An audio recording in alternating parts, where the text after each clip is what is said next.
La chance de faire partie de ces 12 députés qui ont fait basculer entièrement le département sous les couleurs de la gauche, et c'était un signal très fort dans un département qui est sacrifié par les politiques publiques depuis des décennies.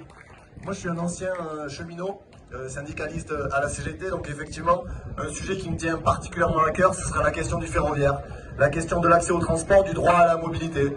Et on sort d'une période où on a eu, avec la loi pouvoir d'achat, de nombreux débats sur les questions environnementales et sur comment changer de modèle de société, et on a porté à plusieurs un amendement par exemple pour passer les billets de train, la TVA à 5,5%, pour permettre à celles et ceux qui aujourd'hui n'ont pas les moyens de prendre le train, qui est un transport qui est écologiquement propre. Et alors que partout en Europe, en Espagne, ce sont des trains gratuits sur les trains régionaux. En Allemagne, il y a des billets à 9 € qui ont été vendus à 10 millions de personnes pour prendre le train. La France continue de ne pas vouloir rendre accessible le service public ferroviaire et continue de le fracasser.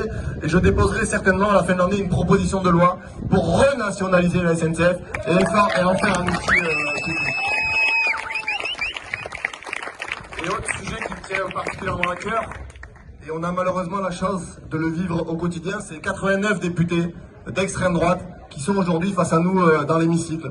C'est une période inédite qui s'ouvre, jamais ils n'ont été aussi nombreux, et il faut mener un combat frontal contre ces gens-là. Et ce matin, on a eu un exemple extrêmement criant de ce qu'est l'extrême droite. Louis Alliot, candidat à la présidence du Rassemblement national, était sur BFM TV ce matin, et il a parlé des syndicats. Et il a dit, les syndicats sont les croque-morts du monde du travail, ils ne servent à rien. Et depuis toujours, les fascistes ont engagé des batailles contre celles et ceux qui produisent les richesses, contre celles et ceux qui défendent l'intérêt du plus grand nombre. Et on a vu, depuis le début de la mandature, que l'extrême droite était la roue de secours de la Macronie, qu'elle votait les lois avec Emmanuel Macron. Et moi je souhaite que pendant ces 5 prochaines années, on continue le travail majeur qu'on a engagé contre l'extrême droite.